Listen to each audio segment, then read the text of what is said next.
Okay, திரும்பியும் வந்துட்டேன் சாப்பிட்றதுக்காக. என்ன லைன் போய் முடியலை. இங்கே வேறு போய் கொண்டு இருக்காங்க. இங்கே நிறைய பேர் நிற்கிறாங்க. நானும் வெயிட் பண்ணுறேன் சாப்பிட்றதுக்காக. அன்னதானம் சாப்பிட போகிறேன். சாப்பிட்டாக்கள் வந்து கொண்டிருக்கணும்.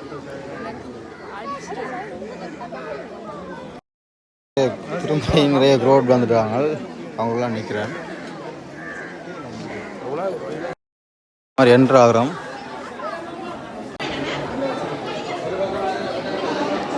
என்ட்ராயிருக்கு. ஒரு மாதிரி வந்து சேர்ந்தாச்சு.